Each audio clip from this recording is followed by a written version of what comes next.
Bonsoir à tous et bienvenue. Pâques en français, Pasqua en italien, Easter, Ostern, Pascha en latin ou en grec, et puis la Pessa, la fameuse Pâque juive qui a longtemps précédé bien sûr la Pâque chrétienne, la Pâque juive, la fête du passage, la fête de l'Exode et les Hébreux de la libération des Hébreux d'Égypte. Voilà de quoi nous parlons ce soir, rassurez-vous.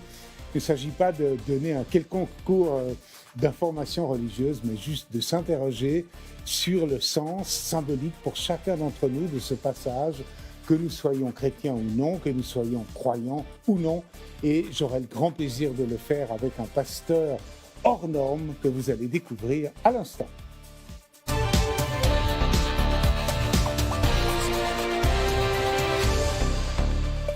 Et ce pasteur hors norme, c'est vous, Marc Pernaut. Bonsoir.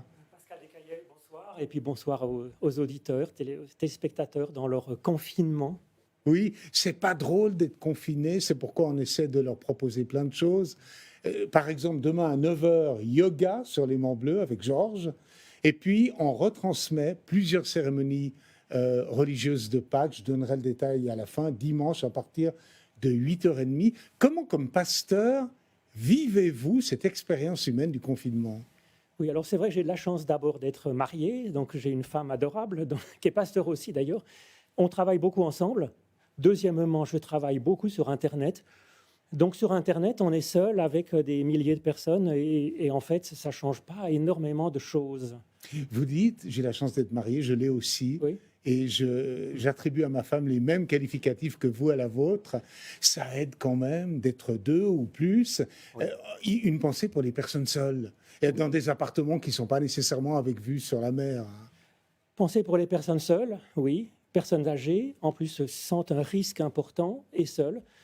Penser pour les personnes qui sont en confinement les uns sur les autres, parce que vivre en couple, quand on s'entend bien, c'est génial. Ça peut redistribuer aussi les rapports dans le couple, c'est pas évident du tout. Le confinement en instance de divorce, ça ne doit pas être la chose la plus drôle. Hein. Oui, ou même malheureusement, avec un couple qui s'entend bien, mais avec voilà, le pôle travail, le pôle amis, le pôle maison, là, les amis et le travail disparaissent, il reste la maison, la maison, la maison. C'est pas évident. Pasteur Pernaut, je mentionnais la Pessa. Oui. Cette merveilleuse tradition de la Pâque juive qui est passionnante. Hein. Oui. C'est dans l'Ancien Testament, les Juifs célèbrent l'Exode, la libération d'Égypte. C'est une fête du passage. Et je crois que ça vient d'un verbe hébreu qui signifie sauter au-dessus. Oui. Alors, qu'est-ce que c'est ? Qu'est-ce que ça veut dire, au fond ? Alors, je ferais demander spécialement à un rabbin, mais moi, je pense qu'à l'origine, c'était une fête un peu très agricole, en fait. C'était une fête de berger. Et il y avait un peu un rite, j'allais dire, qui était un petit peu, un peu chamanique, un petit peu superstitieux. On sacrifiait un agneau et puis on mettait un peu du sang sur les montants de la tente et puis ça chassait un peu les démons. Mais ce qu'en a fait le judaïsme est passionnant, effectivement, en disant c'est une libération. Et moi, je verrais volontiers un écho avec Abraham, vous savez, qui est... Alors, à mon avis, c'est un personnage mythique, c'est un personnage voilà, qui nous intéresse au fond de l'humanité. On lui dit, l'Éternel lui dit, voilà, tu vas te mettre en route, tourner le dos à ton pays, à ce qu'ont pensé tes pères, tu vas te mettre en route. Comment ? L'Era va pour toi ou va vers toi-même. Et donc, il y a ce cheminement, cette libération du passé pour avancer vers un meilleur soi-même. Abraham sacrifie son fils, Isaac. Il a failli. Et il a failli. Au dernier moment, il est retenu par l'ange, je crois. Exactement. Quel sens donner à ça, à ce symbole d'Abraham, au fond ? Alors, moi, voilà, je pense que personnellement, Abraham n'avait pas tout à fait percuté ce qui lui était demandé. On lui a dit, va, sacrifie ton fils. En hébreu, sacrifier, c'est faire un holocauste. Holocauste, c'est une montée. En fait, ce que lui demandait Dieu, c'est va, élève ton fils. Fais-en... Justement, que ton fils puisse avoir le même mouvement que toi pour qu'il devienne lui-même. Lui, élever, il entend sacrifier, l'élever en fumée, quoi. Catastrophe, quoi. Et puis Dieu, voilà, dans ce travail peut-être intérieur, spirituel, fait comprendre que la question, c'est pas du tout celle du rite, du sacrifice, de payer. L'idée, eh bien, c'est vraiment de vivre de cette bénédiction, d'aller en avant, de se perfectionner, d'aller vers l'autre. On est là dans quelques clés d'explication de la Pâque juive. J'ai souvent dans les 14 ans d'émission de Genève à Chaud, j'ai invité des gens comme le rabbin Garay, que vous connaissez, comme Maurice Ruben-Ayoun, qui nous ont parlé de cette Pessa, de ce sens du passage. Lorsque Jésus, alors là j'en viens à Jésus, à la Pâque chrétienne, entre à Jérusalem, c'est le dimanche des Rameaux. Il lui reste une semaine, au fond, à vivre avant le dimanche de Pâques. Et les 4 derniers jours que nous commençons maintenant sont, au fond, la Passion. Ce soir, c'est jeudi saint, la Sainte Seine. Demain, c'est la mort du Christ. Le samedi est un peu un jour d'attente. Et puis, il y a ce tombeau vide du dimanche. Quelle lecture donner de cela en quelques mots il lui en faudrait des milliers, peut-être. Non, mais c'est intéressant. Alors, si vous voulez, ce que je pense, c'est qu'effectivement, vous avez tout à fait raison de faire le lien avec la Pâque juive. Le Christ, on dit c'est l'agneau de Dieu, c'est l'agneau pascal, l'agneau de la Pâque.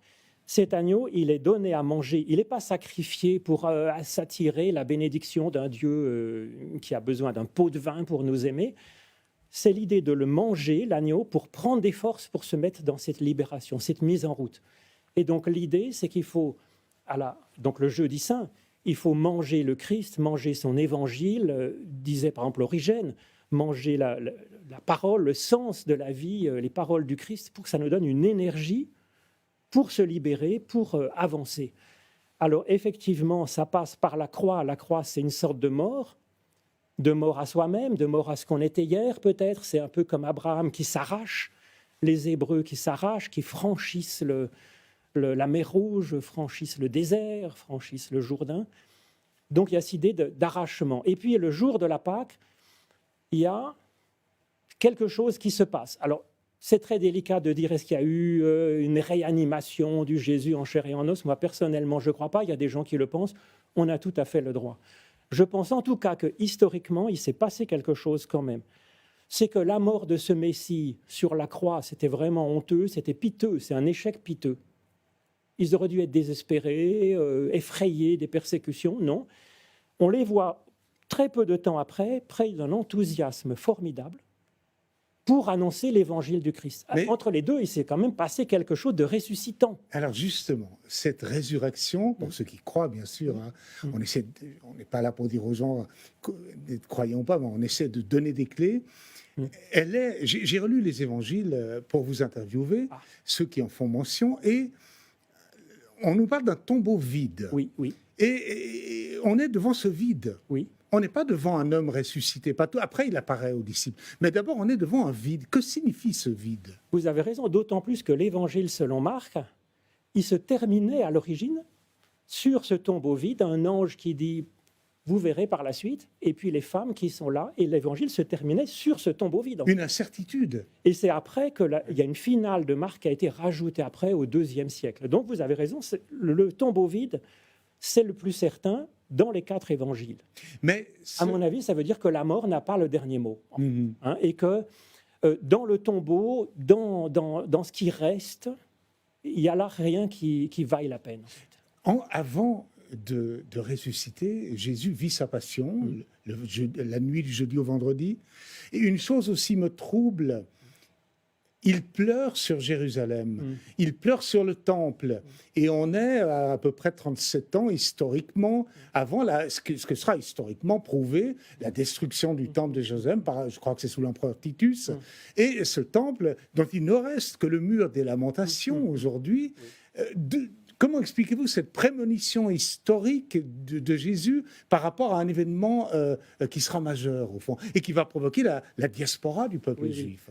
Alors ça, c'était difficile à dire parce qu'en fait, les évangiles, si vous voulez, ils reprennent la vie de Jésus, d'un Jésus historique. Ça, il n'y a aucun doute de la part des historiens. Il y a eu un homme qui s'appelait Jésus. Il y a eu un monsieur Jésus qui était charpentier, qui a marché, qui a vaguement fait un peu des miracles et rebouteux, et puis qui a annoncé l'évangile, qui a mis quand même un sacré bazar, et qu'on a été exécuté finalement. Ça, c'est complètement sûr. Mais on pourrait dire, vous dites qu'il a mis un sacré bazar, on pourrait dire que c'était juste un agitateur. Il y en avait beaucoup en Orient à ce moment-là. Il a été exécuté pour ça. Il y en a beaucoup aussi qui se sont fait exécuter pour moins que ça.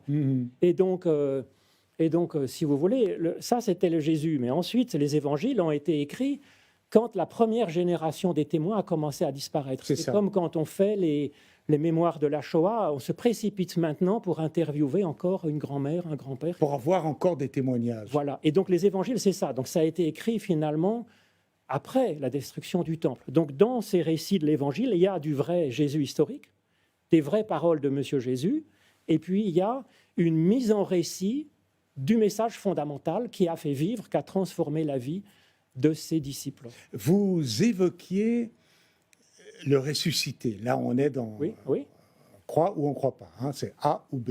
Mais est-ce que c'est un fantôme ou est-ce que c'est l'être de chair qui revient à la chair en montrant ces fameux stigmates à Thomas en lui disant « Tu peux même toucher, si tu ne me crois pas, mon vieux, vas-y, touche ». Alors je pense que si vous aviez mis des caméras de l'aimant bleu devant le tombeau, la caméra n'aurait pas filmé grand-chose, à vrai dire. Ce qu'on remarque, c'est ces apparitions. Oui, je suis d'accord avec vous, c'est très discutable, mais à mon avis, ce n'est pas le fond de la question, c'est ça, si vous voulez. Ouais. Mais ce qu'on remarque, c'est que les gens qui voient quelque chose, qui vivent cette rencontre avec le ressuscité, c'est tous des croyants et qui ont des expériences très différentes entre les différentes personnes, selon la foi de chacun. Donc, en fait, Jésus n'est pas allé voir après Pilate en disant « Tiens, coucou, voilà, maintenant, pour convertir, je t'ai bien eu. » Pas du tout, c'est que les croyants. Donc, en fait, je crois que là, on peut être d'accord. En tout cas, le Christ, il est ressuscitant. C'est-à-dire que les personnes étaient désespérées, elles étaient haineuses pour l'apôtre Paul, elles étaient... Oui, qui persécutaient les chrétiens oui. Jusqu'au moment du chemin de Damas. Voilà. Et donc, il y a quelque chose qui arrive, qui est une expérience soit spirituelle, pour certains, ils peuvent croire que c'est le Jésus en chair et en os, pourquoi pas. En tout cas, il y a quelque chose qui se passe et que les personnes sont libérées. Pasteur Pernaut, vous avez d'abord été ingénieur cartographe, et puis à l'âge de 30 ans et quelques, vous avez entamé des études de théologie, que vous avez menées à fond jusqu'à un master, vous êtes devenu pasteur, vous êtes maintenant pasteur protestant à Genève. J'ai encore une question qui me tarabusse depuis l'enfance.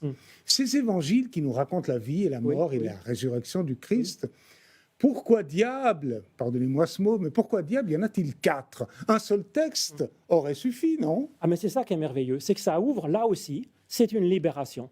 Il y a 4 témoignages, eh bien, il y a des résurrections, des apparitions du ressuscité différentes. Eh bien, c'est à chacun de vivre cette libération. Et vous disiez, c'est réservé à ceux qui croient, pas du tout. C'est-à-dire la question, ce message de la résurrection, pour l'athée, pour la personne qui est non-croyante, eh bien, qui vivent cette libération spirituellement, intellectuellement, par des rencontres, par sa façon d'être, par la politique peut-être, et qu'il puisse vivre cette libération et devenir plus et mieux lui-même.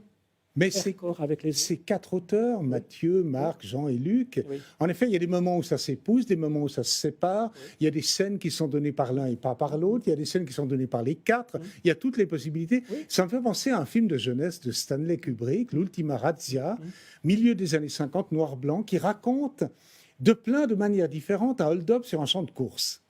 Mais on pourrait se dire aussi qu'un seul et même auteur aurait pu avoir le génie littéraire de dire « je les écris moi les 4 » pour faire croire qu'il y a une polyphonie au fond. Ah oui, je ne crois pas en fait. Parce qu'il y a des styles différents et on dit qu'il y a un Jésus joannique, une théologie joannique, une théologie lucanienne, martienne. Et c'est vrai qu'il y a quand même une différence. Et ça, je crois que c'est une vraie richesse et une ouverture à l'interprétation personnelle. Mais ça, c'est très juif. Quand on regarde le Talmud... La complexité. La complexité et puis le pluralisme. Voilà, il paraît qu'on pourra fermer la Torah quand toutes les personnes de l'humanité auront donné leur propre interprétation de chaque lettre de la Torah. C'est la même idée. J'ai encore une question sur Jésus, le Jésus historique. Il ne cesse de faire référence à l'Ancien Testament, donc au monde juif. Au fond. Il en est issu, on l'appelle Rabbi d'ailleurs, je crois, certains. Mais au fond, est-il mort en ayant, le Jésus historique, en ayant conscience d'avoir fondé une nouvelle religion ou peut-être d'avoir simplement accompli les Écritures de l'Ancien Testament? Ce jeu de miroir entre l'Ancien et le Nouveau qui est absolument fulgurant au fond. À mon avis, effectivement, c'était un libéral spirituel et il a proposé une façon de vivre sa foi qui est, à mon avis, au-delà de la religion. C'est-à-dire, on va dire, le christianisme, c'est la religion de la fin de la religion. C'est-à-dire qu'il y a une libération de l'individu personnel qui devient lui-même prêtre, prophète et roi. On dit aussi bien dans le catholicisme que dans le protestantisme.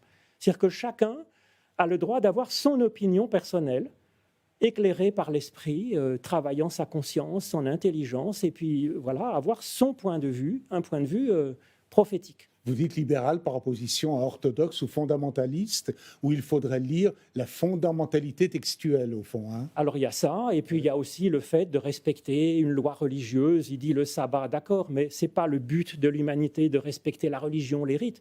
Les rites sont faits pour l'humain. Il dit le sabbat est fait pour l'homme et l'homme n'est pas fait pour le sabbat. Exactement. Parce que des pharisiens lui font reproche d'aller prendre des épis de blé le jour du sabbat. Voilà. Ça, ouais. Mais donc, du coup, la religion, c'est un exercice de yoga, de musculation pour la foi, la spiritualité, nourrir la prière de chacun et le libérer.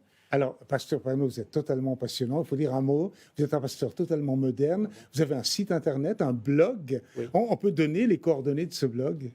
C'est jecherchedieu.ch, parce qu'on peut très bien chercher Dieu sans forcément croire qu'il existe ou douter ou remettre en cause. C'est l'idée de servir les personnes qui sont alors en Suisse, à Genève bien sûr, mais aussi en France voisine, en Afrique, les expatriés à gauche, à droite de langue française, pour leur proposer une réflexion libre, nourrir leurs prières. Vous faites un prêche par mois à Saint-Pierre, à la cathédrale, et aussi une fois par mois à Champel. Oui. Mais vous apparaissez aussi de façon très vivante sur votre blog. Voilà, donc c'est ma femme qui filme, et on le met sur le blog, en audio, en vidéo, en texte, pour que chacun prenne ce qu'il a envie de prendre, soit d'accord avec un passage, pas d'accord avec le reste. Extraordinaire. Non, mais c'est normal.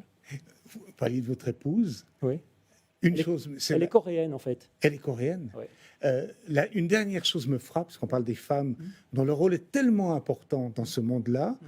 Ce sont des femmes qui se trouvent devant le tombeau vide le troisième jour. Oui. Qu'est-ce que ça signifie pour vous? Mais ça, c'est subversif, à mon avis. C'est-à-dire qu'effectivement, c'est des femmes qui étaient quand même... Bon, je veux dire, on a mis 2000 ans à comprendre qu'une femme pouvait aussi avoir le droit, le droit de vote. Par exemple, oui.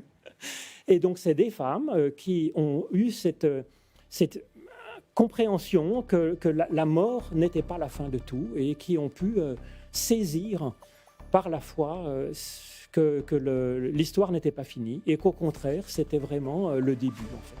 J'ai eu beaucoup de plaisir à vous écouter, vous expliquez bien. Merci. Et merci infiniment, pasteur Pernaut. Merci. Et puis, je vais vous donner 2 rendez-vous demain à 9h, yoga, en direct sur l'Aimant Bleu, donc tous à vos écrans, bien sûr. Et puis, alors ça, c'est une première dans l'histoire de l'Aimant Bleu. Je remercie Laurent Keller et toutes les personnes qui ont permis que ce soit possible. Eh bien, il y aura des célébrations de Pâques, le dimanche de Pâques, donc dans 3 jours, une aube pascale à 8h30 sur notre antenne, la messe catholique à 9h15, un culte protestant à 10h, un culte évangélique à 10h45, et puis une prière commune à 11h30. Ce sera un beau moment, je crois. Bravo. Oui. Merci à tous, excellente fête de Pâques. On se retrouve mardi. À bientôt, au revoir.